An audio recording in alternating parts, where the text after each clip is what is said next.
February 2014. Microsoft stock sits at $36. A dying tech giant, mocked as yesterday's news. Today, that same stock trades above $400. The company that everyone wrote off is now worth over $3 trillion. The man behind this transformation? A quiet Indian engineer nobody saw coming. Satya Nadella, the nice guy CEO who smiled his way to building one of the most ruthless corporate machines in history. This isn't the story they want you to hear. This is how one man's empathy became the perfect mask for the most calculated takeover in tech.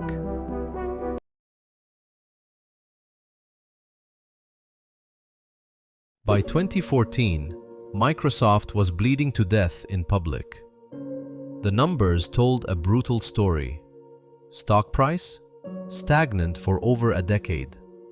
Mobile market share? Essentially zero, while iPhone and Android carved up the future. Cloud computing?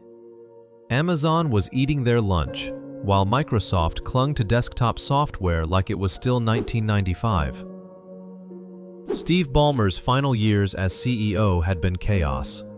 Windows 8 was a disaster. Windows Phone was a punchline. The company that once dominated personal computing was watching the world move to mobile, and they had nothing.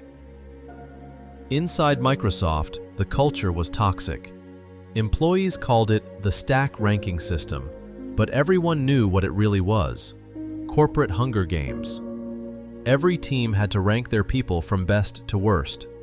The bottom 10% got fired, no matter how good they actually were. It created a company of backstabbers where collaboration went to die. The board knew they needed fresh blood. Someone from outside who could see what longtime Microsoft executives couldn't. The search firms were already circling external candidates. Ford's CEO, Nokia's former chief, tech executives who'd never been poisoned by Microsoft's internal politics. But then there was this other name on the list, Satya Nadella, a 22-year Microsoft veteran who'd spent most of his career in the unglamorous server business. Not exactly CEO material, right? Wrong. Nadella had been quietly building something the board didn't fully understand yet: Microsoft's cloud infrastructure. While everyone else focused on Windows and Office, he'd been constructing the foundation of what would become Azure. He understood something the external candidates didn't. The future wasn't about devices or operating systems. It was about the cloud. The board's decision shocked Silicon Valley. Here was Microsoft desperately needing transformation, and they picked an insider? Someone who'd been there for over 2 decades? It looked like they were playing it safe when they needed to be bold. They had no idea what they'd just unleashed. Nadella's first moves seemed almost boringly conventional. He talked about empathy and growth mindset. He held listening sessions. He spoke softly about collaboration and learning. The tech press ate it up. Finally, a CEO who wasn't screaming about crushing competitors or dominating markets. But watch what he actually did. Within months, the stack ranking system disappeared. Not because he was being nice, because it was destroying the innovation he needed to execute his real plan. He wasn't building a kinder Microsoft. He was building a more efficient killing machine. The early warning signs were there if you knew how to look. His immediate focus wasn't on products or marketing. It was on culture. But not the touchy-feely culture everyone assumed. He was systematically removing every obstacle to rapid decision-making and ruthless execution. The old Microsoft moved slowly because different divisions fought each other. Windows people hated Office people. Server teams competed with cloud teams. Nadella didn't fix this with team-building exercises. He restructured everything so that resistance to his vision became career suicide. When he talked about growth mindset, he wasn't talking about personal development. He was talking about growing market share, growing revenue, growing dominance.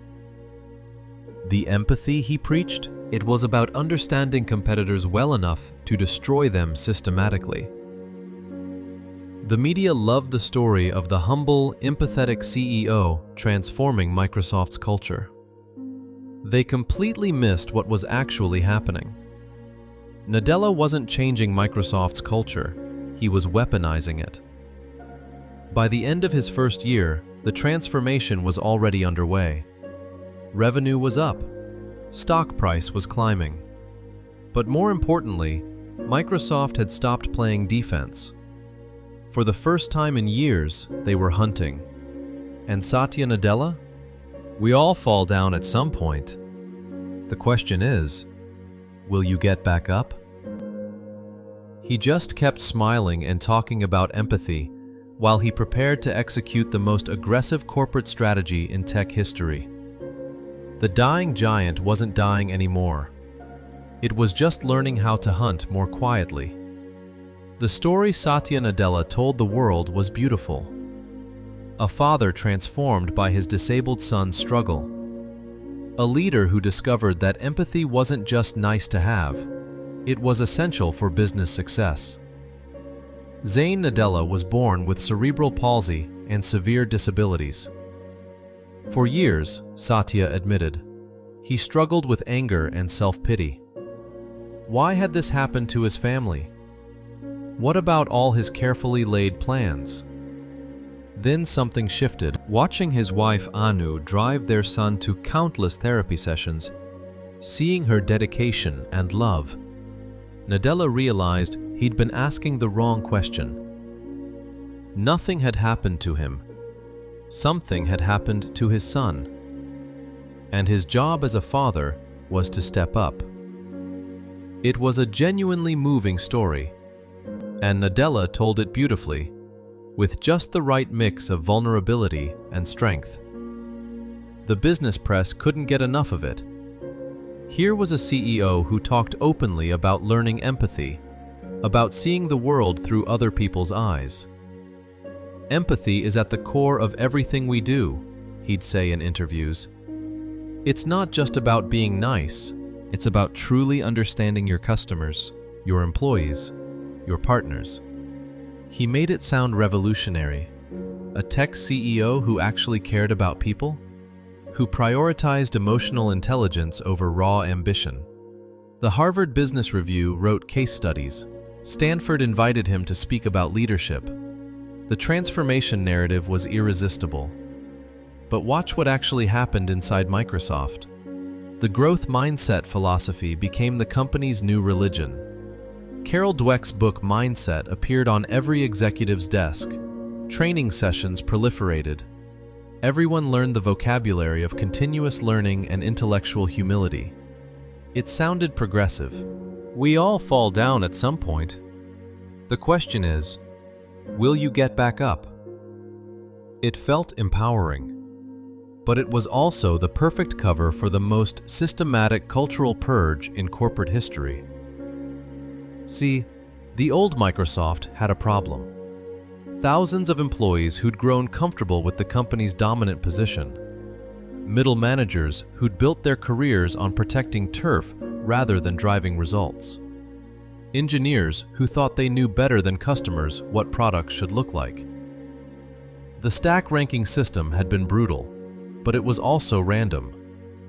Good people got caught in political crossfires. The new system was far more sophisticated.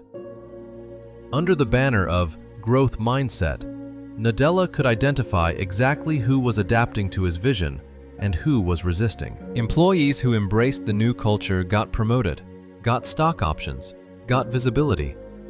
Those who didn't? Well, they just weren't demonstrating growth mindset, were they? The beauty was that resistance looked like personal failure. You couldn't argue with empathy. You couldn't fight growth mindset. If you weren't succeeding in the new Microsoft, clearly you needed to work on yourself. Performance reviews stopped being about hitting numbers and started being about cultural fit. Did you collaborate across teams? Did you show intellectual humility? Did you demonstrate empathy for customers and colleagues?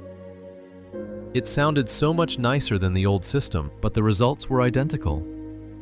People who didn't fit Nadella's vision disappeared. They just disappeared quietly, with exit interviews about pursuing new opportunities and personal growth journeys. The forced ranking system had been Microsoft's way of managing through fear.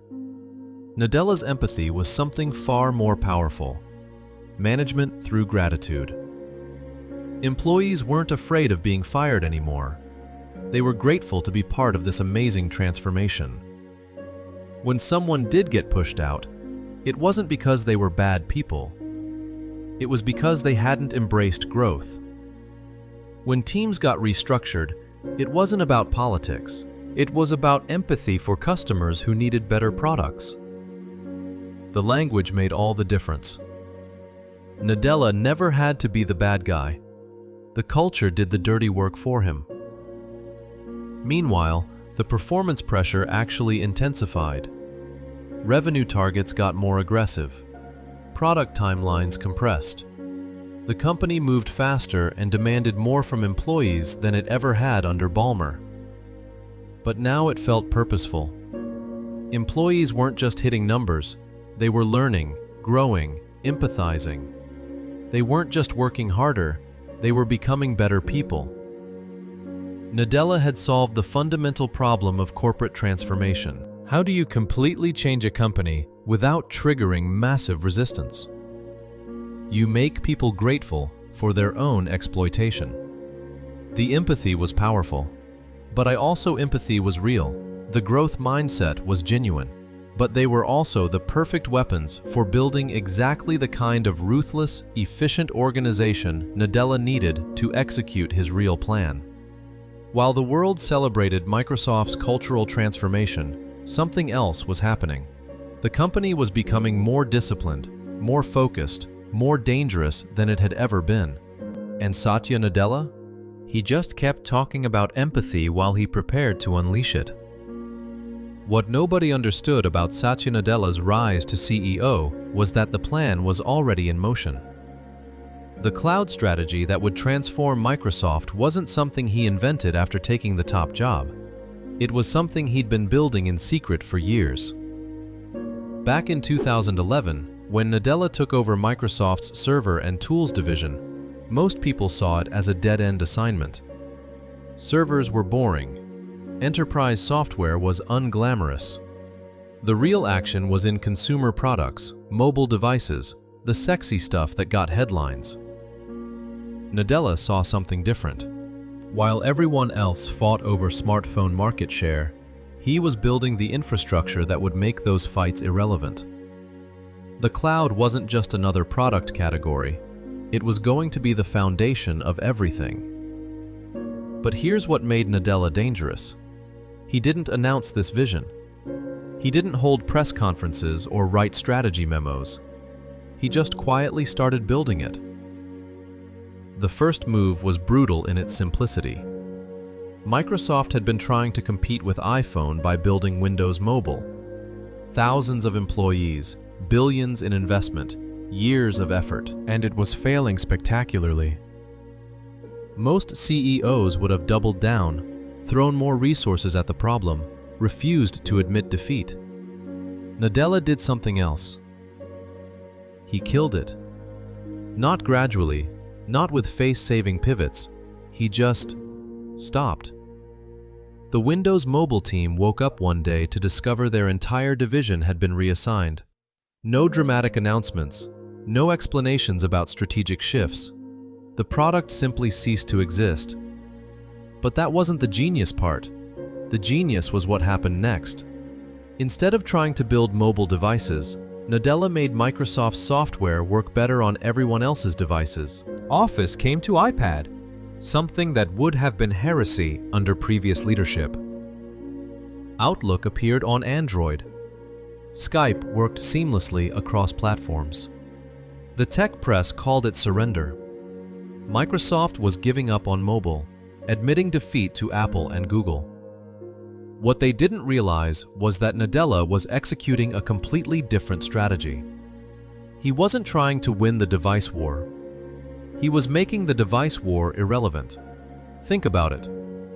If Microsoft's software worked perfectly on every phone, tablet, and laptop, why did it matter who made the hardware? Let Apple and Google fight over manufacturing. Microsoft would own the software layer that actually mattered. Meanwhile, something else was happening. Azure, Microsoft's cloud platform, was growing at an insane pace. But the numbers were hidden inside broader business units. Nobody on Wall Street understood how big it was becoming. Nadella had learned from Amazon's playbook. Jeff Bezos had built AWS quietly, almost as a side project, before anyone realized it would become the most profitable part of Amazon. Nadella was doing the same thing, but faster and more aggressively. The secret weapon was pricing. Microsoft could afford to lose money on cloud services because they were still making billions from Windows and Office licenses. Amazon had to make AWS profitable. Microsoft could use it as a loss leader to destroy competition. They called it competitive pricing. What it really meant was dumping. Microsoft would bid 40% below Amazon for enterprise contracts. They'd throw in free consulting, free migration services, free everything. Amazon's shareholders demanded profitability. Microsoft shareholders were just happy to see growth. It was an unfair fight from the beginning. But the real coup was cultural. While Nadella talked publicly about empathy and collaboration, he was systematically removing every internal obstacle to cloud dominance. The Windows team had always been Microsoft's crown jewel. They got the best engineers, the biggest budgets, the most respect. Under Nadella, they became a support function for cloud services. Office had been a standalone product for decades. Nadella turned it into a subscription service that required cloud infrastructure. Suddenly, every Office customer was also an Azure customer. Xbox, SQL Server, Visual Studio, every Microsoft product became a vehicle for cloud adoption. The company wasn't selling software anymore. It was selling cloud services that happened to include software. The transformation was invisible to outsiders, but devastating to competitors. By the time anyone realized what was happening, Microsoft had already won. Amazon's early lead in cloud computing evaporated. Google's technical superiority didn't matter. IBM's enterprise relationships became worthless. Microsoft wasn't just competing in the cloud market. They were using their existing businesses to subsidize a takeover of the entire industry. The $150 billion bet that nobody saw coming had already paid off. Nadella hadn't just pivoted Microsoft to the cloud. He'd weaponized the cloud to destroy everyone else. And he'd done it all while talking about empathy and growth mindset. The quiet guy from Hyderabad had just executed the most successful corporate strategy in tech history. And most people still didn't even know his name. LinkedIn for $26 billion. At the time, it seemed insane. Microsoft paying premium prices for a social network that most people used once a year to update their job status. Wall Street analysts called it desperation. A dying software company trying to buy relevance in the social media age. They completely missed the point. Nadella wasn't buying LinkedIn for its social features. He was buying the world's largest database of professional relationships. Every business email, every career move, every company connection, all flowing through Microsoft's servers. Think about the intelligence value. Microsoft could now see exactly how companies were structured, who was hiring, which industries were growing, where the talent was moving.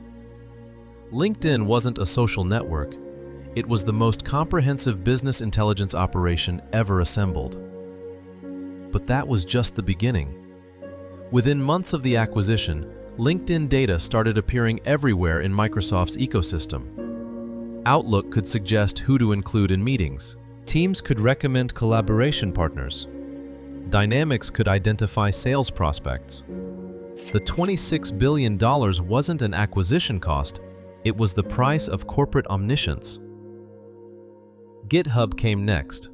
$7.5 billion for a platform where developers stored their code. Again, the critics pounced.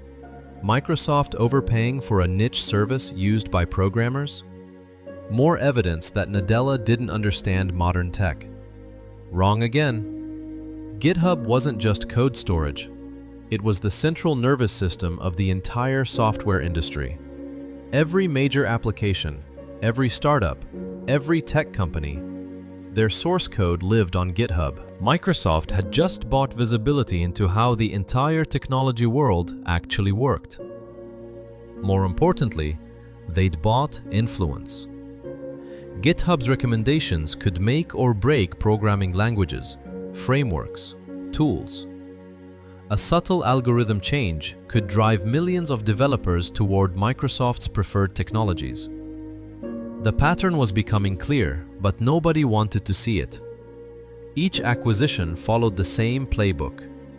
Overpay for a platform that seemed tangential to Microsoft's business, then use it to create massive competitive advantages that weren't obvious until years later. Activision Blizzard for $69 billion was the masterpiece. Gaming? Really? Microsoft was supposed to be about productivity software and cloud computing. Why were they buying video game companies? Because Nadella understood something the market didn't. Gaming wasn't entertainment, it was the future of computing. The most sophisticated graphics processing, the most demanding real-time performance, the most complex user experiences, they all happened in games first. Activision didn't just make games. They'd built the most advanced real-time rendering systems on the planet. Their engines could process millions of simultaneous users, handle complex physics calculations, deliver seamless experiences across different devices. That technology had applications far beyond entertainment. Virtual meetings that felt like being in the same room, training simulations for dangerous jobs, digital twins of entire manufacturing processes. Microsoft hadn't bought a gaming company. They'd bought the building blocks of the metaverse. But here's where Nadella's genius really showed. Each acquisition looked defensive. LinkedIn because Microsoft was weak in social. GitHub because they needed developer credibility. Activision because they were losing the console war to Sony. In reality, every deal was offensive. Microsoft wasn't trying to catch up in existing markets. They were assembling the components for markets that didn't exist yet. The human cost was carefully hidden. Each acquisition came with promises about maintaining independence and company culture. But within months, integration teams would arrive. Redundant positions would be synergized. Competing products would be rationalized. LinkedIn's messaging platform disappeared, replaced by Teams integration. GitHub's project management tools got absorbed into Azure DevOps. Activision's mobile games started requiring Xbox Live accounts. Thousands of jobs vanished in the process, but they were spread across multiple companies and years. No mass layoffs, no dramatic headlines, just quiet efficiency improvements that happened to eliminate entire departments. Wall Street loved the synergies. Employees got generous severance packages and signed non-disclosure agreements. The tech press focused on innovation stories rather than job losses. Nadella had perfected the art of aggressive expansion disguised as defensive moves. Each acquisition strengthened Microsoft's platform while weakening competitors. But it all looked like a struggling company trying to stay relevant. The reality was more sinister. Microsoft wasn't just buying companies. They were buying the future itself. Every major technology trend, every emerging platform, every new way people might interact with computers, Microsoft was positioning to control it all. And they were doing it with a smile, talking about empowering others while systematically eliminating their ability to compete. Microsoft's secret AI development began years before ChatGPT made headlines. While the world was still debating whether artificial intelligence was overhyped science fiction, Nadella was quietly building the infrastructure for an AI-dominated future. The first clue came in 2016, buried in a routine quarterly earnings call. Microsoft mentioned investing in cognitive services and machine learning platforms. Wall Street yawned. Enterprise software companies always talked about the next big thing. Few paid attention to the technical details. But Nadella wasn't making announcements. He was making investments. Massive, systematic investments that would pay off years later when everyone else was scrambling to catch up. The genius move was OpenAI. In 2019, Microsoft announced a $1 billion investment in the AI research company. The tech press covered it as a partnership between equals, Microsoft providing cloud infrastructure, OpenAI providing cutting-edge research. The reality was more calculated. Microsoft wasn't just investing in OpenAI, they were buying control without ownership. The deal gave them exclusive access to OpenAI's technology, the right to integrate it into Microsoft products, and massive influence over the company's direction. When ChatGPT exploded in late 2022, Microsoft was ready, not because they'd gotten lucky, but because they'd been preparing for exactly this moment for over 3 years. The $10 billion follow-up investment in 2023 looked like Microsoft desperately trying to stay relevant in the AI race. Wrong again. It was Microsoft exercising options they'd built into the original deal. They weren't chasing AI trends, they were creating them. But here's where Nadella's strategy became truly ruthless. Instead of keeping OpenAI's technology exclusive to Microsoft, he did something counterintuitive. He made it available to competitors. Google could use OpenAI models. Amazon could integrate them. Even Apple could access the technology. It seemed generous, almost naive. Why give your biggest advantage to your enemies? Because Nadella understood something his competitors didn't. In the AI era, controlling the models wasn't enough. You had to control the infrastructure that ran them. Every ChatGPT query, every AI-powered application, every machine learning experiment, they all required massive computing power. And Microsoft owned the cloud platform where most of that computing happened. OpenAI's success didn't just validate AI technology, it created demand for the exact services Microsoft was uniquely positioned to provide. Competitors weren't just using OpenAI models. They were paying Microsoft to run them. The positioning was perfect. Microsoft appeared to be the responsible AI company, partnering with research organizations, sharing technology openly, promoting ethical development.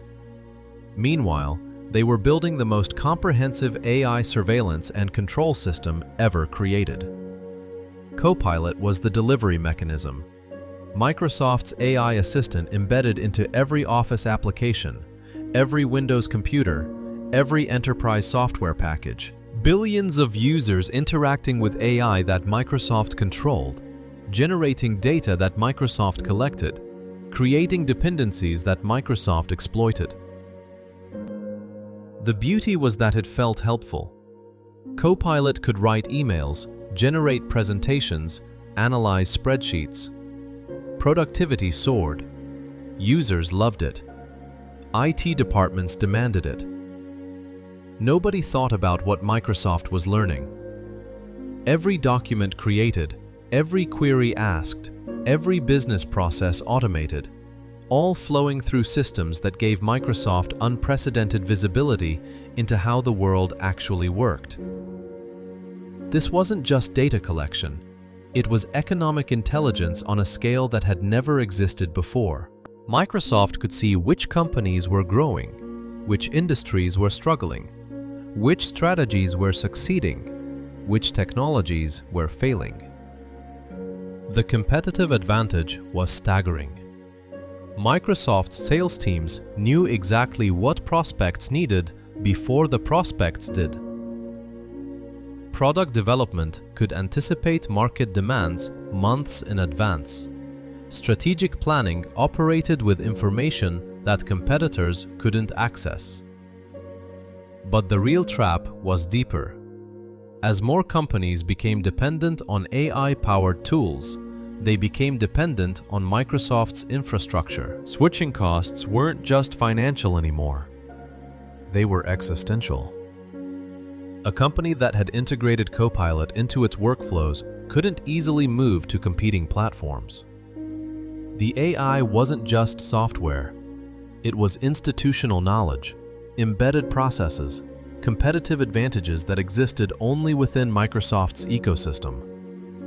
Nadella had built the perfect lock-in mechanism, not through contracts or technical barriers, but through addiction. Companies didn't choose to stay with Microsoft. They couldn't afford to leave. The AI revolution everyone was talking about wasn't coming. It had already happened. Microsoft had won before most people realized there was a war. And Satya Nadella?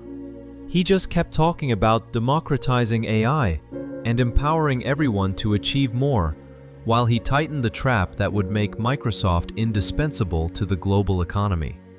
The quiet CEO had built the ultimate monopoly, one that felt like freedom until you tried to escape. The numbers looked incredible. Microsoft's stock price climbing month after month, market capitalization soaring past $1 trillion, then $2 trillion, then $3 trillion.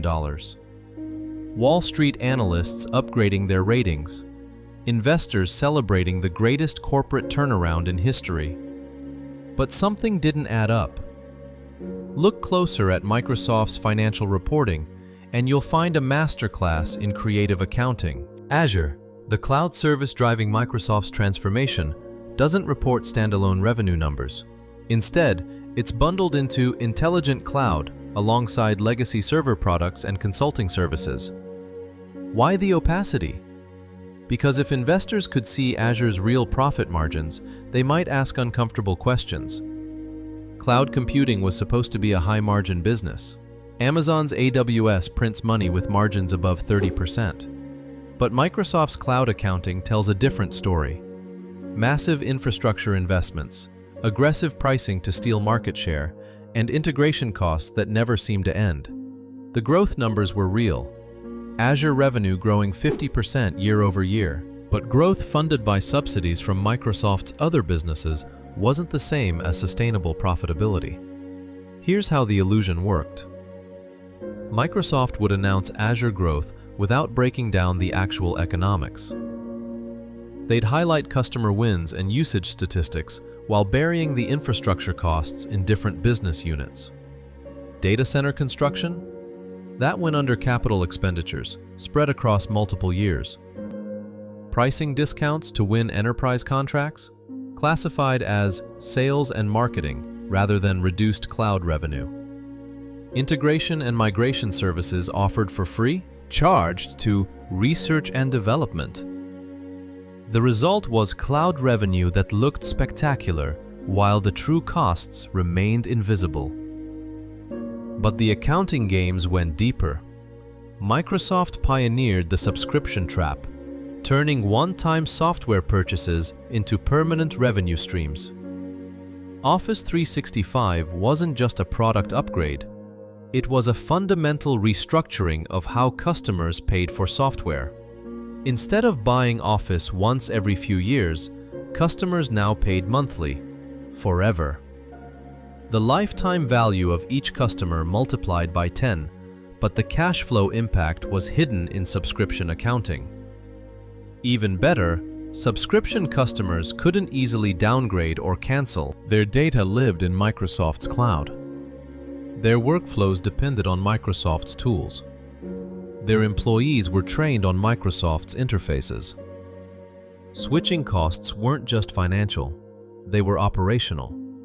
Companies that tried to leave discovered that their entire business processes had become dependent on Microsoft's ecosystem.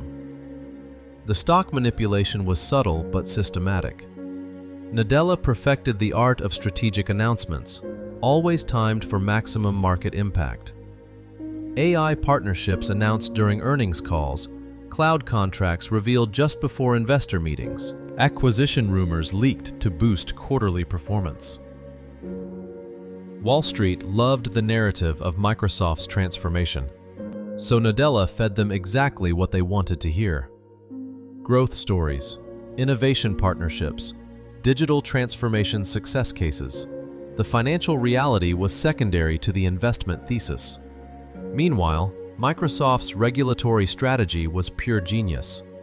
Instead of fighting antitrust authorities like Google and Facebook, they embraced them. Nadella testified about the importance of competition.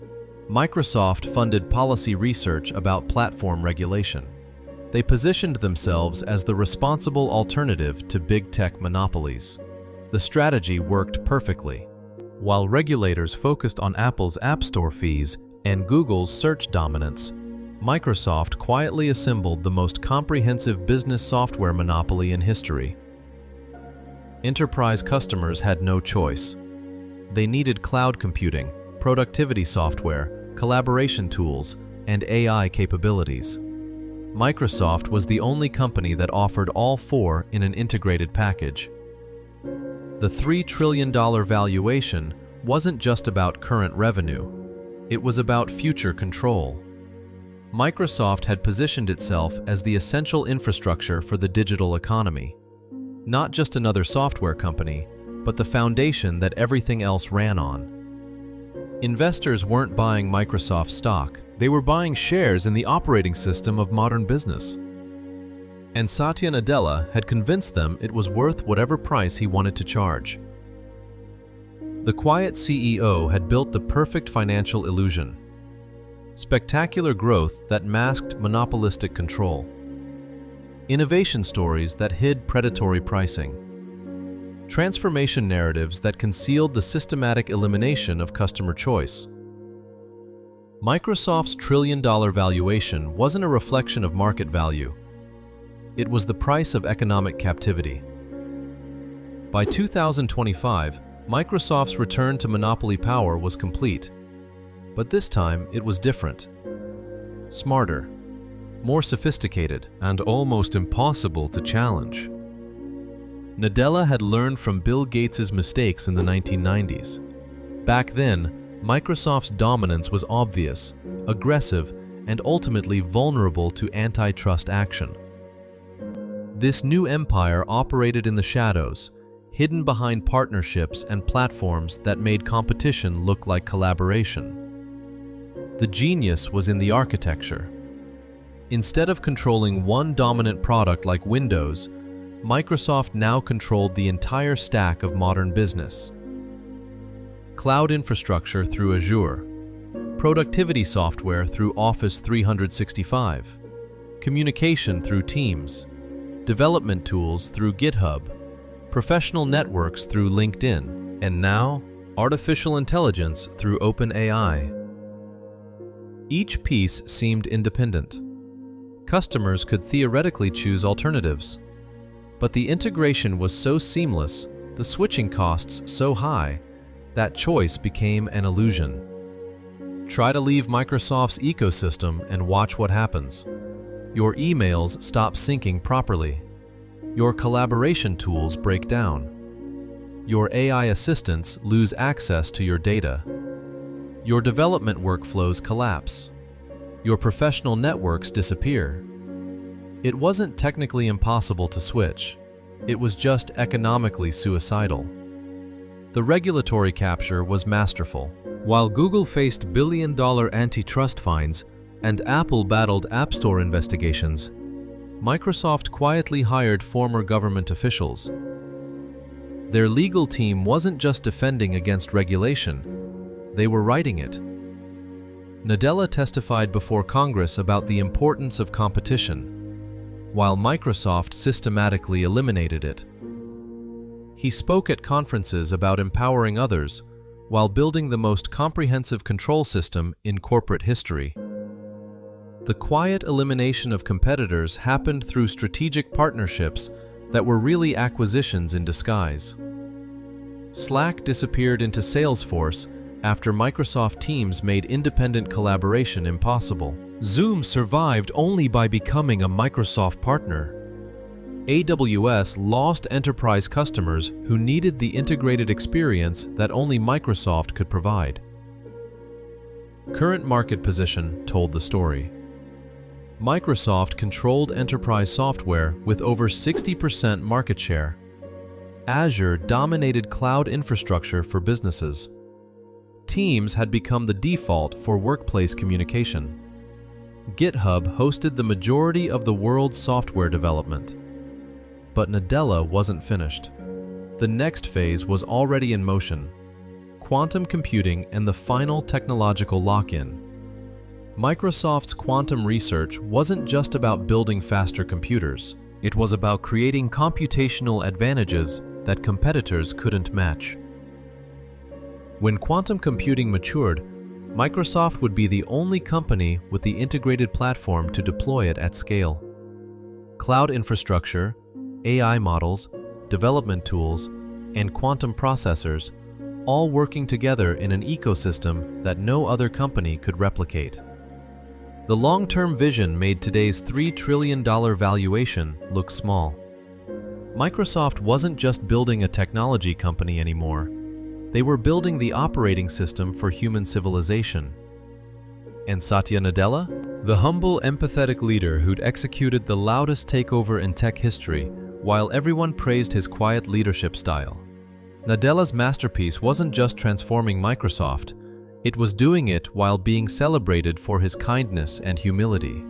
He'd built an empire more powerful than anything Gates or Jobs ever imagined, all while the world praised his empathy and growth mindset. The transformation made Microsoft indispensable to the global economy while making Nadella beloved by employees, investors, and competitors alike. The quiet CEO from Hyderabad had executed the perfect corporate crime: total domination disguised as collaboration, monopoly power hidden behind empathy, and the systematic elimination of choice presented as empowerment. The empire had struck back, and no one saw it coming.